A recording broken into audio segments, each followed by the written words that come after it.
Good morning, Gamecocks. I'm Chloe Findlay. And I'm Meagan Daukshus. Chloe and I are here every week giving you a recap on the news and happenings on the USC campus and around Columbia. This week, the band is excited for New York. We've got some members here to share that energy with us. And the Ball Don't Lie crew is going to recap Gamecocks conference football season and share what's next. We hope to get your weekend started in the right direction. Welcome back to Good Morning Gamecocks.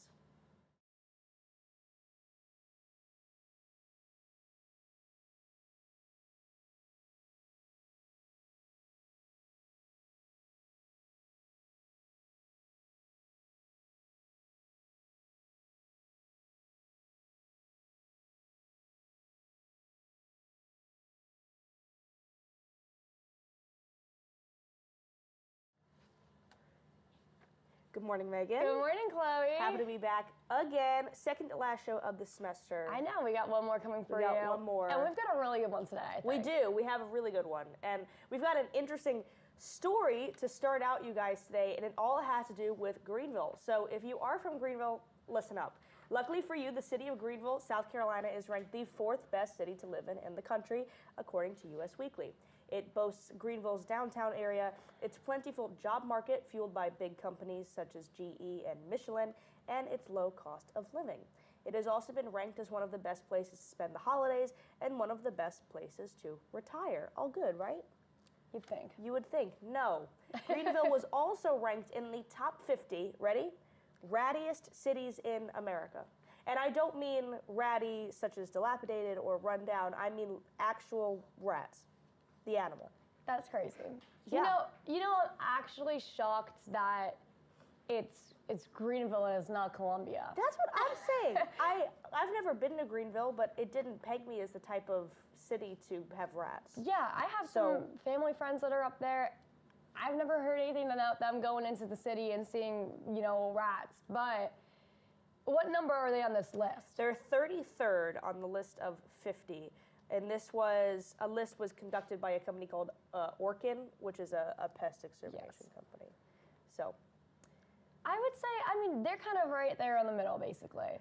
But they're still ranked. They're still ranked. You know? Yeah. They're still ranked. They're still on the list, which is not exactly a good sign. I don't know how much you want to get into this, but the rat that you should keep your eyes on is the brown rat, which is the most popular rat of South Carolina. Which is your typical sewer scavenging ratatouille type rat. That's good to know. Isn't it? So maybe they're just in the sewers. You know, I don't really know how they figured this out. You could probably go to Orkin's website and see what the course of action was, but there you go. Now, does Orkin do anything to help these cities out? I don't know. With this pest control? I mean, they're a pest extermination company. So maybe they get hired on by the city. Go fix those rat problems up in Greenville. But that's an interesting one. If you're in Greenville, I guess keep your eyes out. Yeah. Moving on to sadder news. A local celebrity on campus has passed away this week. Sissy, one of the C.S. Lewis cats, died yesterday. She was between 17 and 19 years old, and she leaves behind other beloved campus felines, Figgy, Edmund, and Eustace. This breaks my heart. It really does. Don't you just love the C.S. Lewis cats? I call them the campus cats. I'm like, I see Figgy today. I'm like, love them. I've never met Sissy because I have never gone into the C.S. Lewis Cat Center Cat Center. The C.S. Lewis. They kind of are in a way, but I've never gone in. But I know Sissy was one of the house cats. Oh yeah. So clearly lived a very long life. 17 years is a very long lifespan for a cat. Yeah. So. Sad to see Sissy leave. And they were all very loved, very much. The priest who runs that center, you can just feel the love he has for those cats. It's adorable. So they take good care of them. They really do. For sure. They really do. And so do the students. I always see students walking around campus with just taking treats out of their backpack to feed the cats. And I'm like, that's so funny. Yes. They are the USC cats, and it's a very sad day knowing that we lost one. I agree. Well, R.I.P. Sissy. You might have missed it. Columbia, South Carolina got its first Whataburger, making it one of 9 locations in the state. it opened its 24-hour storefront over on 202 Bridgeberry Lane, right off Killian Road, only 17 minutes from campus. So Whataburger quickly expanded into South Carolina over the past year, opening its first location in Spartanburg in July. The first in Columbia area opened earlier in September in Irmo. So my thing is, I love Whataburger. I've been there once and it was delicious. I need to go again. I've never had Whataburger before. Oh, okay, we're going. Okay. It's so delicious. Okay. And so my thing is though, Whataburger is 24 hours, especially this one over off campus, 17 minutes away. Do we think it's gonna replace Cookout? Like, do we think, like, if you're about to go pick up a late night snack, you're gonna go to Cookout down the road, or you're gonna go 17 minutes to? I don't know. It depends on how good Whataburger is. I mean, I just don't know. I don't know how good it is. And Cookout is like, it's a staple. Cookout is one of those fast food places where it really isn't good, but like that's what makes it. Wow. You know what I'm saying? It's like just edible enough. Listen, I get the same thing every time. I love Cookout. What's your Cookout order? 2 hot dogs. Megan, it's so on brand. I shouldn't have even asked. Melted cheese, by the way. The walking taco and cheese curds or cheese fries. Delicious. So good. I mean, I don't even know what you asked. What's your Cookout order? Hot dogs. What else would it be? I guess I should have expected that. I honestly should have seen that but coming. I do love Whataburger. We're back to mid-temperature hot dogs with cold shredded cheese they're on nice. it. They cook them nice. They grill them up. They're good. But Whataburger, their burgers are delicious. Thin patties. Like a smash burger. Yeah, but not smashed. Just thin. Okay. Okay, I need to try this. Anyways, it's great to see them expanding. They do have a chain here in Columbia called Whataburger. Oh yeah, not the same. Not the same. Not That's the same. a local run business here, but I think it's cool to see the chain coming in, the 9 locations here in South Carolina, Yeah, I'm gonna especially give it a try. because they are definitely more down south, and it seems like they're just moving their way up the East Coast. Yeah. And I hope they bring it up to New Jersey. Yeah, I will go and try Whataburger. So I can tell Megan what my opinions are, but it sounds good. I'm sure students are gonna be. I'm sure. Gonna be using Using that one. We hope your morning is off to a great start. After the break, we're welcoming some special guests to the show to tell us more about their experience going to the Macy's Day Parade. Stay tuned. Get ready to meet the cast of Carolina Tonight. He's the above-average letterbox patron. It's Jamie Bass. She would rather be anywhere else. It's Chloe Brown. They come in to find no one at the surprise party. It's Harry Burgess. His OnlyFans is mostly clips from him on the show. It's Samuel Kander. She's been caught red-handed. It's Ishveen Gujral. He's slaying the house down. It's Will Gunter. She wants something that she wants. It's Liv Moody. He got kicked out of Harvard for anger issues. It's James Nolan. He completely blew this tape. It's Tyler Perrone. He's verbally berating the customer service line. It's Billy Petty. He's wittily gwittying onto the stage. It's Jacob Perdue. She's here to tell you, beat it, nerd. It's Fiona Schreier. Often mistaken for someone more famous, it's Camden Speck. He can't find his locker on the first day. It's Asher Thompson. The person in the audition they didn't tell you about, it's Olivia Wamai. He procrastinated editing this video. It's Jonathan E. Come watch Carol and Russell Underground. Get ready, Carolina Tonight. He's the above-average letterbox patron. It's Jamie Bass. She would rather be anywhere else. It's Chloe Brown. They come in to find no one at the surprise party. It's Harry Burgess. His OnlyFans is mostly clips from him on the show. It's Samuel Kander. She's been caught red-handed. It's Ishveen Gujral. He's slaying the house down. It's Will Gunter. She wants something that she wants. It's Liv Moody. He got kicked out of Harvard for anger issues. It's James Nolan. He completely blew this take. It's Tyler Peroni. He's verbally berating the customer service line. It's Billy Petty. He's wittily gwittying onto the stage. It's Jacob Perdue. She's here to tell you, beat it, nerd. It's Fiona Schreier. Often mistaken for someone more famous, it's Camden Speck. He can't find his locker on the first day. It's Asher Thompson. The person in the audition they didn't tell you about, it's Olivia Wamai. He procrastinated editing this video. It's Jonathan E. Come watch in Russell Underground. Cast of Carolina Tonight. He's the above average letterbox patron. It's Jamie. Welcome back. Last weekend, the Gamecocks won their last conference game of the 2024 football season against Missouri, and it was a good one. That was a fun one to watch. Yeah. USC had a pretty good football season, and now conference play has come to an end with just 2 more games left in the season. This morning, we are welcoming Spencer Ball and JP Barry from SGTV's Ball Don't Lie to give us a recap on the Gamecocks' performance this year. Good morning, guys. Hey, guys. Yeah, Thanks for having us. Yeah, it's always fun. So yeah, the Mizzou game, awesome. Being there was a great time.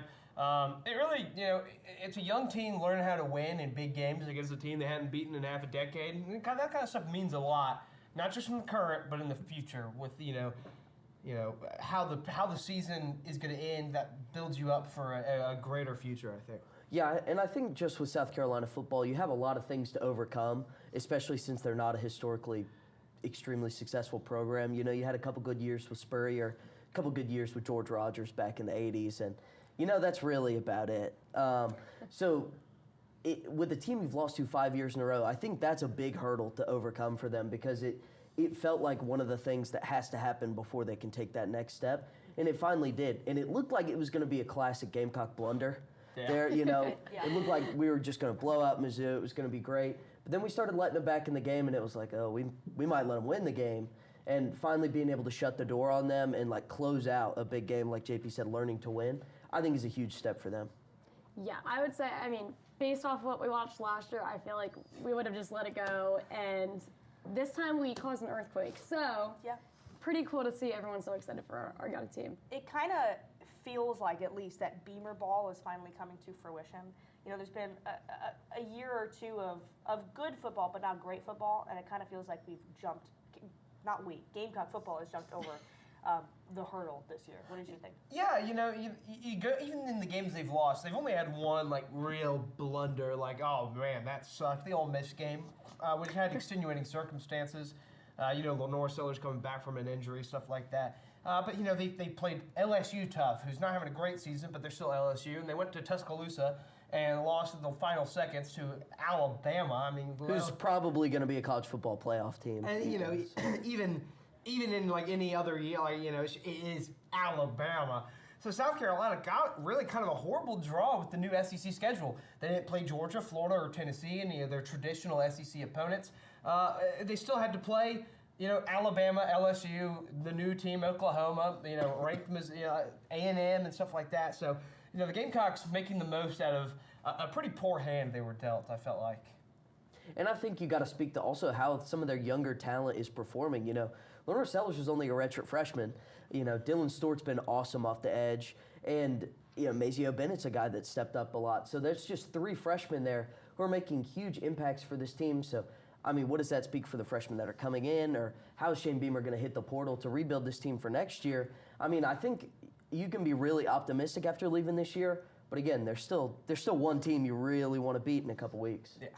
Yeah, and then, so going into that Clemson game, what do you think is going to happen? Well, you can't afford to overlook the little Wofford Terriers from up in Spartanburg, South Carolina. Yes, tell us about that first. Well, the triple option's hard to defend, but Wofford, although South Carolina has had issues with SoCon teams in the past, I think they'll handle business on senior day. It's going to be cold. I don't think people are ready for how unfortunate. It's a 4 p.m. kickoff, which is a weird time. Mm-hmm. It's not even on TV. So it's kind of a You just had to be there. Yeah, it's not a great end to the home stretch of the home games this season. But then, the Clemson game.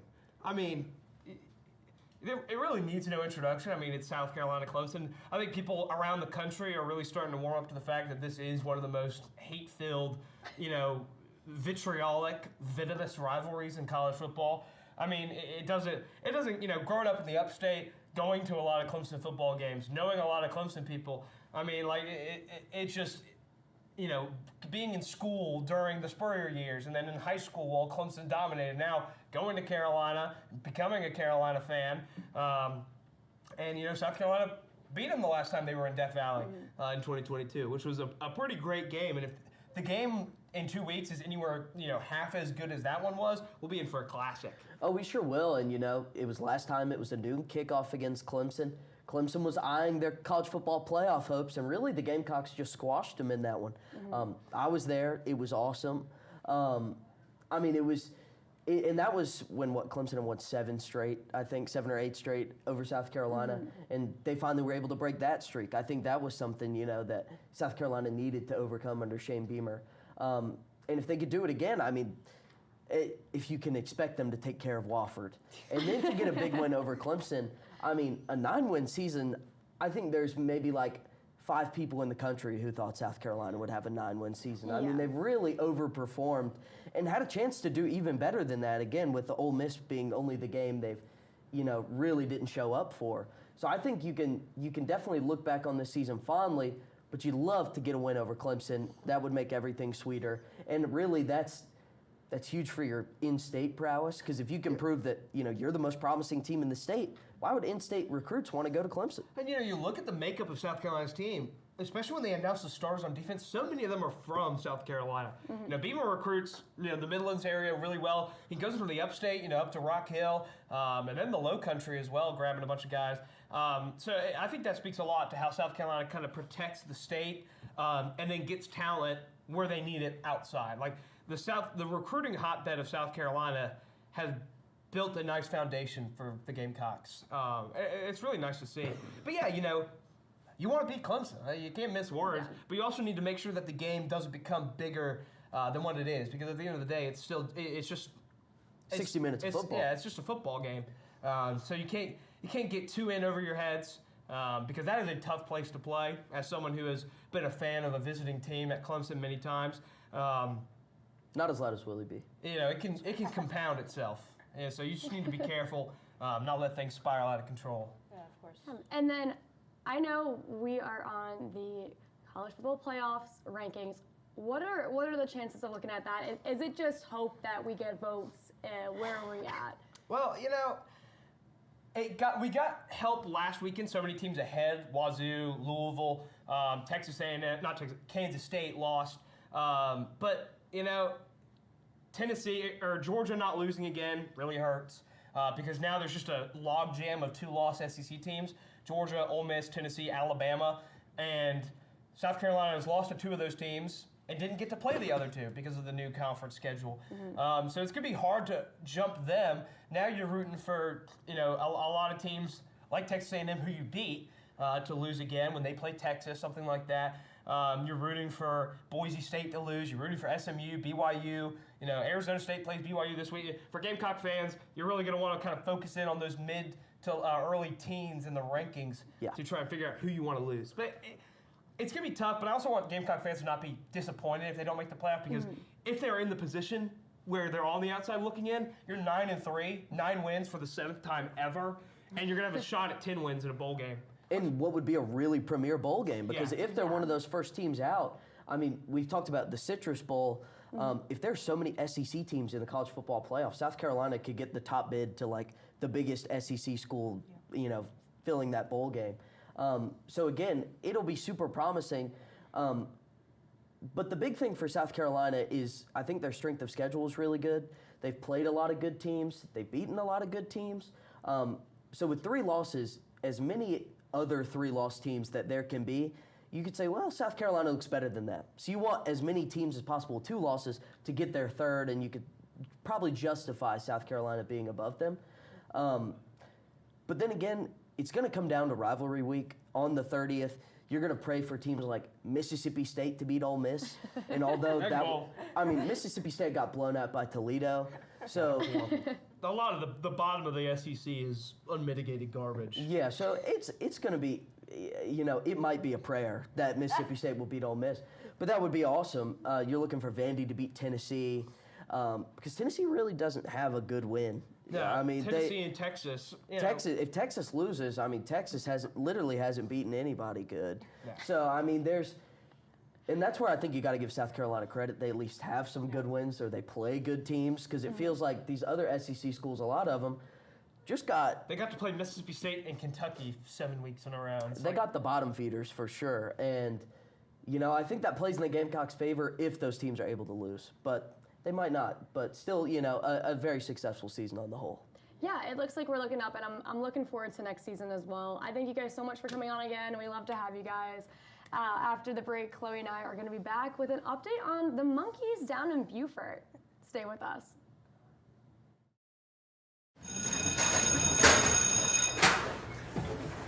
So you going to Andy's party tonight? Nah, I'm going to the 1080C meeting. 1080C? What's that? You really haven't heard of 1080C, the single greatest film organization in all of Columbia? Well, let me tell you. They do. My man! And even mockumentary. I'm not here to make friends. Can we be friends? Man, 1080C sounds like an experience. I guess I'll join you. Well, Welcome to the 1080 crew!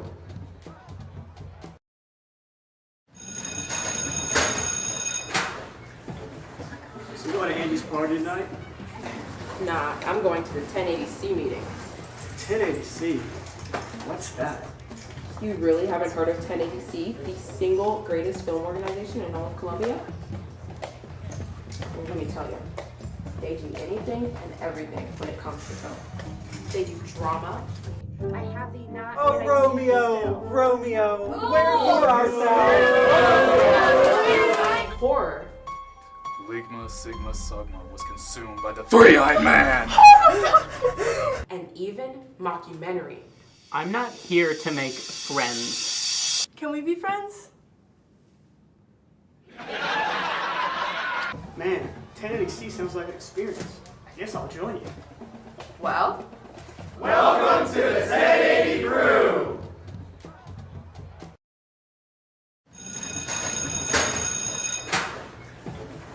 So you going to Andy's party tonight? nah, I'm going to the 1080C meeting. 1080C? What's that? You really haven't heard of 1080C, the single greatest film organization in all of Columbia? Well, let me tell you. They do anything and everything when it comes to film. They do drama. I have the not. Oh, Romeo! Romeo! Wherefore art thou? Horror. Ligma, Sigma, Sugma was consumed by the three-eyed man! And even mockumentary. I'm not here to make friends. Can we be friends? Man, 1080C sounds like an experience. I guess I'll join you. Well, Welcome to the 1080 crew!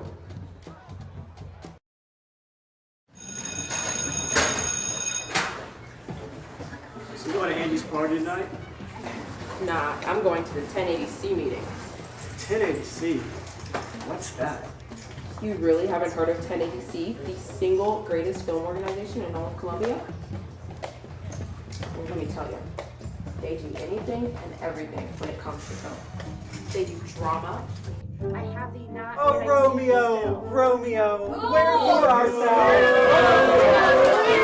Horror. Ligma, Sigma, Sugma was consumed by the three-eyed man! And even mockumentary. I'm not here to make Well, Welcome to the 1080 crew! in all of Columbia? Well, let me tell you. They do anything and everything when it comes to film. They do drama. I have the not. Oh, Romeo! Romeo! Wherefore art thou? Horror.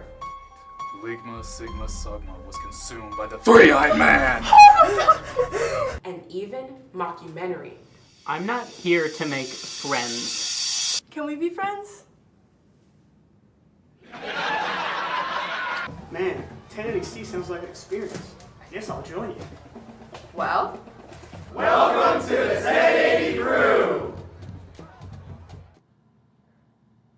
Welcome back. You all know that I am so excited to perform in the Macy's Thanksgiving Day Parade with the Carolina Band, but joining us today to share my excitement are two USC seniors from the Carolina Band. Their section leaders, Mason Collins and Reese Howard. Welcome, guys. Hey, how's it going? Now, just tell me what you're feeling. I mean, I know I'm excited. How are you guys feeling? I mean, excited. You know, we talk about, you know, you in band, you always have like that big moment that you're like, hey, you know, you're gonna prepare for. It's gonna be really great and amazing, and you're like, now you actually get to see that and actually have that happen, and it's really exciting to what it's gonna be. Yeah, I mean, I'd echo all those sentiments. This is sort of what the last 4 years have been building up for, so to do this in senior year is awesome. Yeah. And then, what is it like? Okay, I know we're busy this week. We got a football game. What is it like preparing to leave at 6 in the morning on Sunday? Are you guys ready? Are you still stressed out still? I need to do my packing still, so I don't know about too. you, but as soon as I get done here, I'm gonna go and finally pack all my stuff, get everything ready, make sure I have room. I don't know about you, Reese. Have you done any packing Well, yet? no, I still gotta pack up. So, but my biggest thing also is what happens after that game. So it's about all of our equipment and stuff. So I hope unloading that and reloading that. So making sure that we're got all that in check after that game. So it's about, you know, focusing in and making sure we got everything that we need to go to New York with. Yeah, and back to Clemson And as back to well. Clemson as well. Yeah, you guys have a packed schedule for the next couple of days, really for the next week. But I want to know what you're the most excited for. You too, Megan, because you're going to be here too. I want to know what you guys are most excited for this upcoming week. Maybe it's the moments in between the performances or the performances themselves. I want to hear what you guys think. Well, I know I'm most excited for like that Herald Square performance, what we have been working so hard on all year. I just think like once we get onto that star in front of Macy's, I'm so excited. And that's really when we get the spotlight and all my family and friends get to see us on TV. So that's what I'm most looking forward to so far. And I'm just hoping it all goes smoothly. Yeah, I think, I know the three of us are all gonna be performing on the Today Show, and I think that's definitely what's most exciting for me. I think my biggest thing is like, you know, that moment after, you know, realizing that, you know, all this work, time, energy, and effort that you've been putting in for months and even years, you know, preparing to get this opportunity, you know, seeing that, you know, we got here, we made it, we did this great, amazing performance, and it's like that feeling after and that feeling in the moment of, I'm here, I'm in this moment, on this, probably the biggest stage of my life, and, you know, just being in there and exciting about it. Yeah, you guys are going to be part of an iconic part of the holiday season, and I can imagine that you guys are excited. Any nerves? Yeah. I think I'm more so nervous for the 1 a.m. wake up time on the day of the parade, I'd have to say. Mostly afraid that my alarm won't go off, but that's sort of the nice thing is that we have each other as support system and whatnot, so any of those nerves and whatnot sort of go away once you start talking with everyone else about how excited we all are. Yeah, I think the big thing is like, you know, you have those people in your section, you know, a lot of people talk about like sports, you have that glue person that holds your section, hold those teams together. I think you have that in each section. We have those people that are gonna hold us together and, you know, calm us down for those people that might get nervous or might get, you know, kind of a little too excited, a little scared about what we're about to do. And the other people that are just gonna, you know, talk them through it, calm them down, a little bit of words of encouragement here and there, and we're gonna get through it. Yeah. Do you guys know what time you're going to be performing during the parade or no? No, so we don't know our placement yet. Oh, okay. So we can be at the very end, the very beginning. Gotcha. So everybody just has to watch the whole parade. Yeah, pretty much. Make sure you get to watch these guys too. And then we're performing on the Today Show as well, bright and early. I think it's like 7:30 in the morning, and this is the first performance. Is there any other performances that are going on that you know of that they can catch us at in New York City? No, we perform at Pier 16. That's going to be a great one. And then we also have the performance with the UMass band, right? Yeah, so that'll be at Pier 16. We'll be with the University of Massachusetts Marching Band, which is going to be absolutely incredible to get to meet them and sort of have that engagement with a band that, you know, as an SEC school, we really don't get to see them much. Well, I say that. Georgia's actually playing UMass coming up, so I guess they will, but... Yeah, so you guys can catch us if you're in the city around the time, if you're planning on visiting to see us during the parade. There's also that performance on that Wednesday at Pier 16. I don't remember the exact time frame. I think it's around like 10 or 11 in the morning. You should know you're performing in it, Megan. Yeah, well, we haven't gotten that far in the planning yet. I have highlighted every schedule I can, and I still can't remember all the time. So. It's okay. We got a big bus ride. You'll memorize it all. Yes, 12 hours to work on things. All of us, I'm sure, are planning on doing some homework. Oh, yeah. That's for sure, and some sleeping. Oh, of course. You got 12 hours. You got a lot of time to kill. Yeah. Well, thank you guys so much for coming on. Is there any other exciting things you want to share with us before we head out? Just go Cox. Yeah, there we go. Absolutely. Well, after the break, Chloe and I will be back with our campus historian to share the stories behind USC's rivalry traditions. Stay with us. 1, 2. Ladies and gentlemen, it's real and it's never been that a vampire could come into your home slowly. Swim slowly. Familiar with a Google interview question. I don't know if our greenhouse studio. Say bananas. Bananas. Yeah. That's what I do. No. This song had got multiple, but Folie à deux. I hate the French. You know, it's a Wattpad fanfiction based off of Adam Driver. Adam Driver? Yes! Oh my goodness! Star Wars!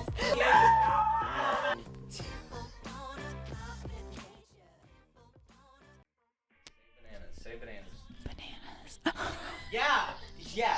That's what I do. No. This song had got multiple, but Folie à deux. I hate the French. You know, it's a Wattpad fanfiction based off of Adam Driver. Adam Driver? Yes! Oh my goodness! Star Wars!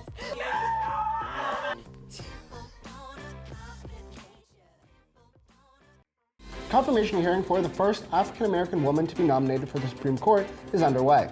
As strikes continue across the nation, how USC campus workers are coming together. And later, our women's basketball team starts their journey in the NCAA tournament tomorrow. I'll have the weather forecast for this week and more for you tonight on SGTV, Student News at 7. Campus, local, and national news. Run by students, for students. Student News at 7. Confirmation hearing for the first African-American woman to be nominated for the Supreme Court is underway. As strikes continue across the nation, how USC campus workers are coming together. And later, our women's basketball team starts their journey in the NCAA tournament tomorrow.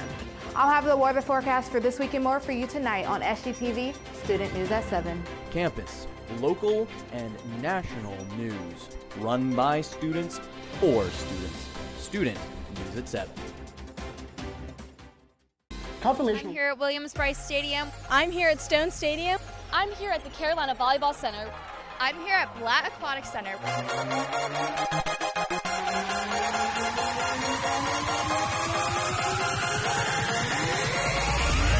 Let's check out some of the highlights.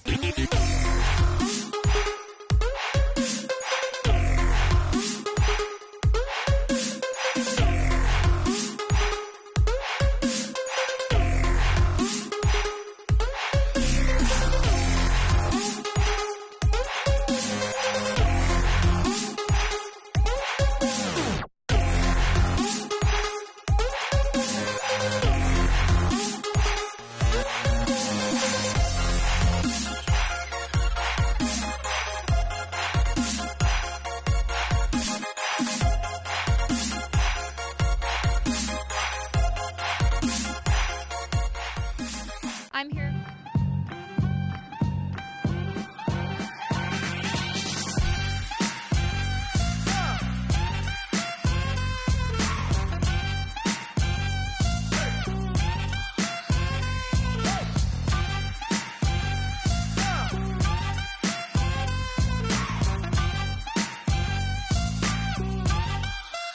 Welcome to Simply Sports, the show where we simplify the rules of sports so you can enjoy the game.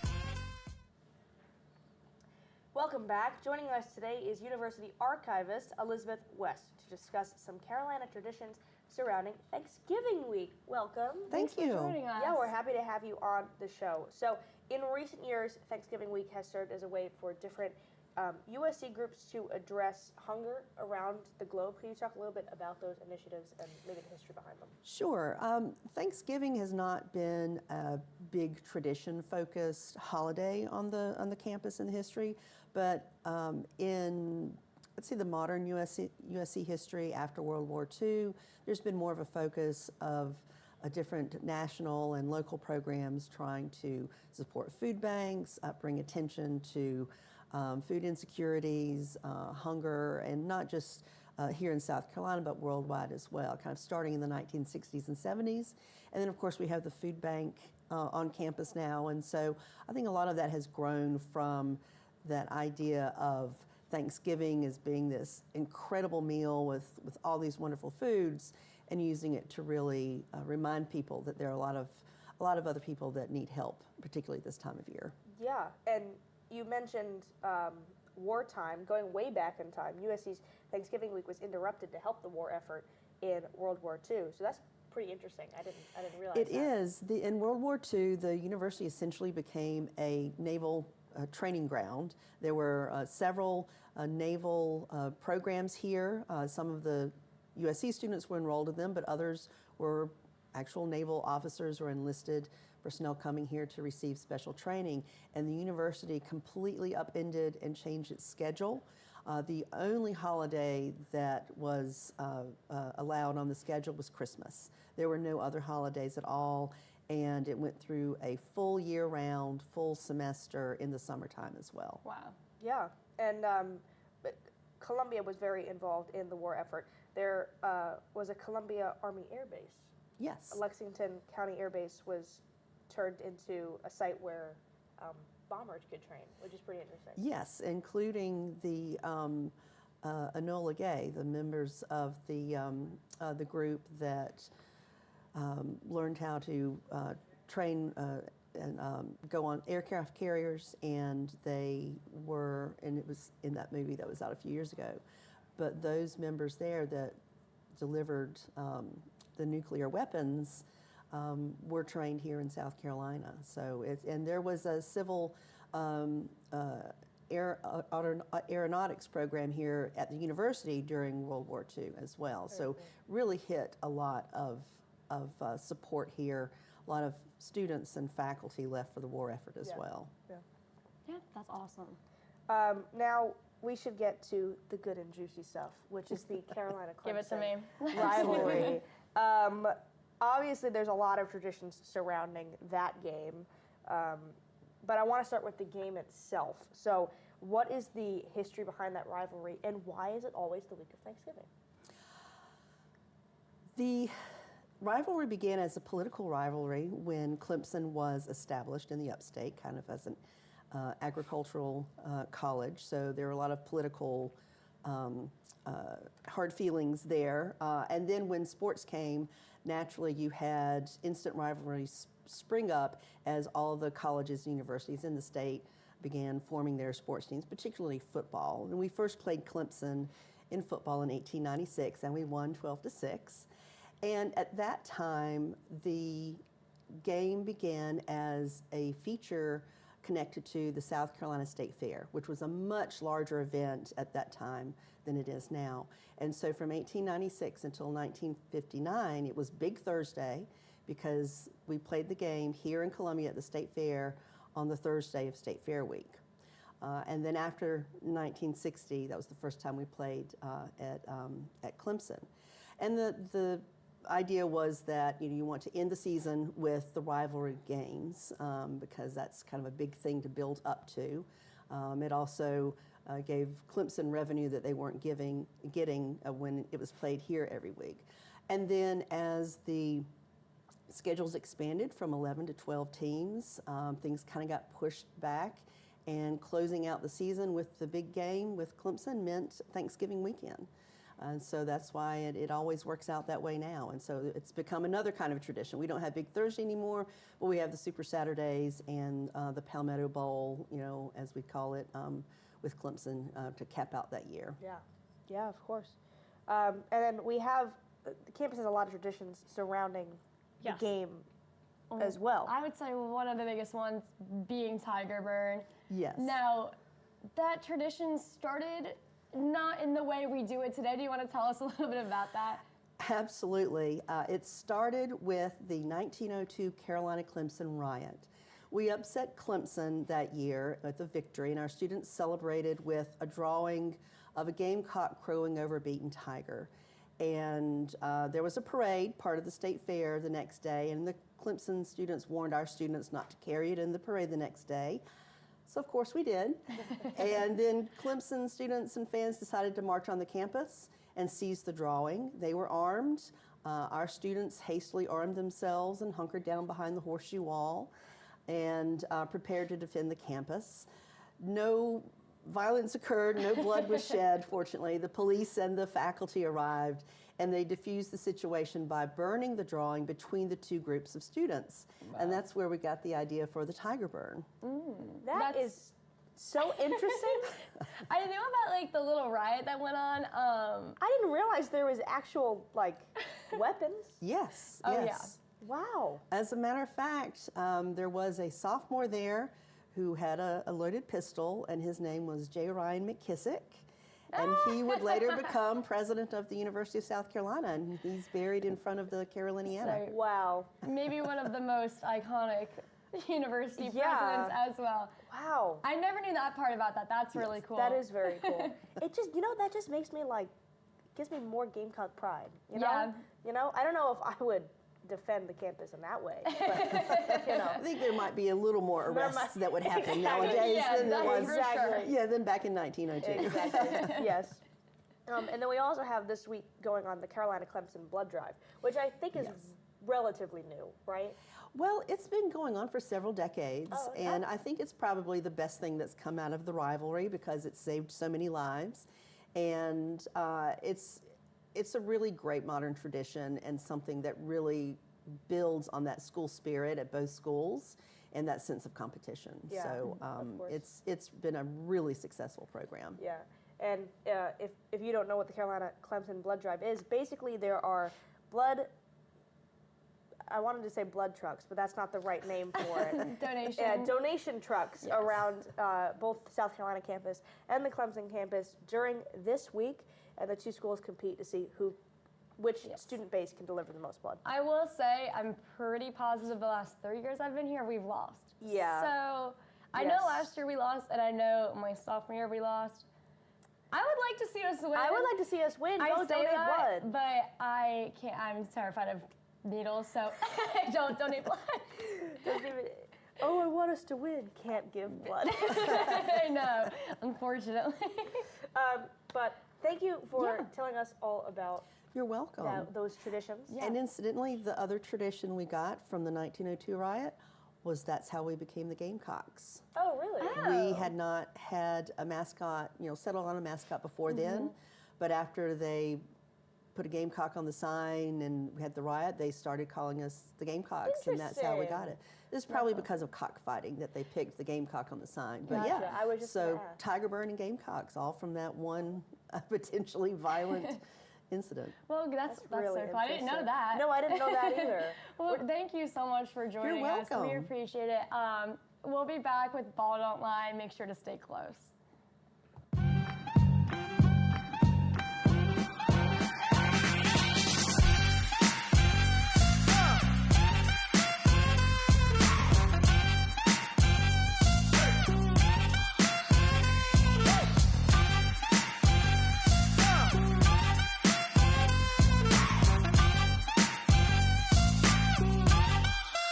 Welcome to Simply Sports, the show where we simplify the rules of sports so you can enjoy the game.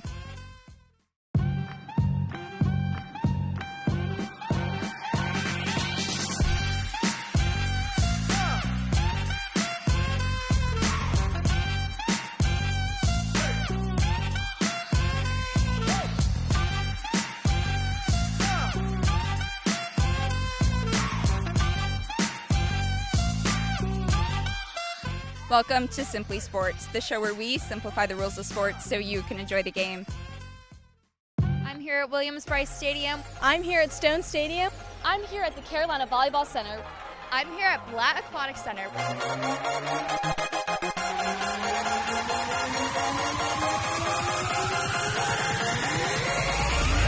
Let's check out some of the highlights.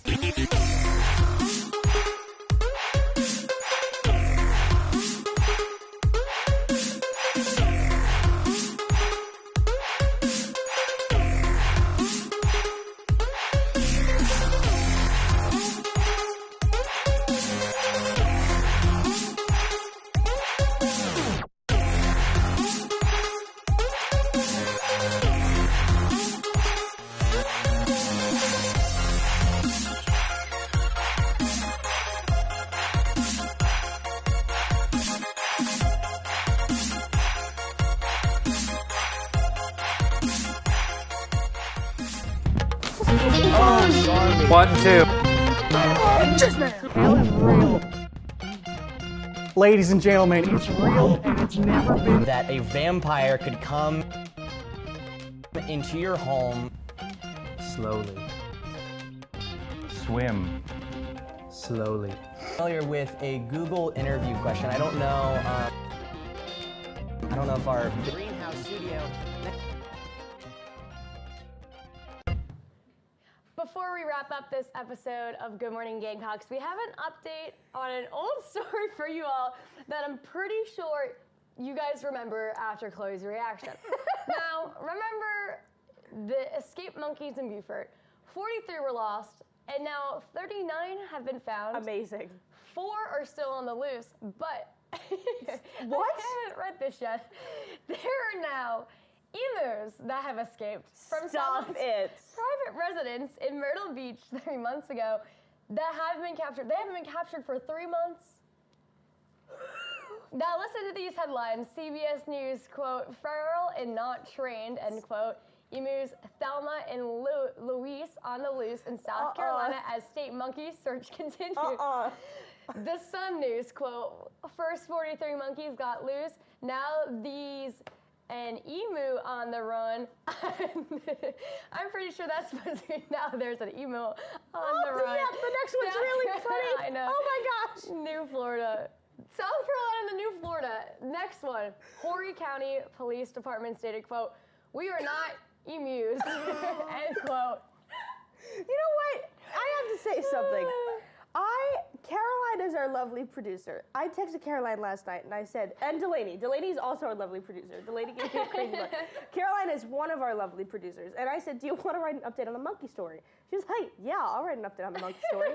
And I was not expecting you to put the headline. You did this purposely to make me laugh.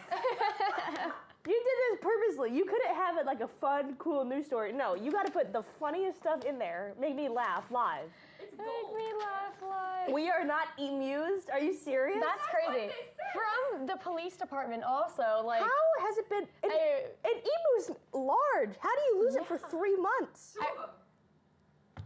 Where'd they go? Did like someone steal them, or maybe the research center took them? They just jumped the fence. That's crazy. So we still have 4 monkeys, 2 emus. What's next? I don't know. A partridge in a pear tree? The Sun News said it's South Carolina and then Florida, and I fear it might be. This is insane. It's not gonna be Florida man anymore. It's gonna be South. It's gonna be South Carolina animal. That's what's gonna go on. Apparently. What next? Yeah, actually, what's next? Maybe a tiger during the closing game. I swear. No more animals are allowed on the loose in South Carolina. No this more. is getting ridiculous. Lock your doors, guys. Lock your windows. We don't want your pets out, and we don't want these pets coming in. Imagine we're just sitting here and you just see an emu. Just where do the emus get out? Myrtle Beach? Myrtle Beach. So a little more north of South Carolina. I mean, I don't know the area of Myrtle Beach well. I just don't know. It's not like it's super foresty, right? Well, So how can you lose? Like, I'm still sure it's a little bit. And escape from a house, not even like a zoo. Right. That's what's more also, I concerning didn't know to me. you could own emus. Exactly. So Why did someone have an emu as a pet? maybe I'll get an emu as a pet now that I know it's legal. You do that. That'd be pretty cool. Tell me. Oh yeah. Oh yeah. It's like people have like llamas and alpacas. That's not. I actually live by an alpaca farm. I think we need to wrap up this show for today. With that, we wrap up Good Morning Gamecocks for today, November 22nd, 2024. Be sure to follow us on Instagram, X, and Facebook at SGTV at USC. To keep up with all of our content, be sure to also visit us online at sgtv@usc.com. For SGTV, I'm Chloe Findlay. And I'm Meagan Daukshus. From all of us here at SGTV, have a great weekend, Carolina, and forever to thee.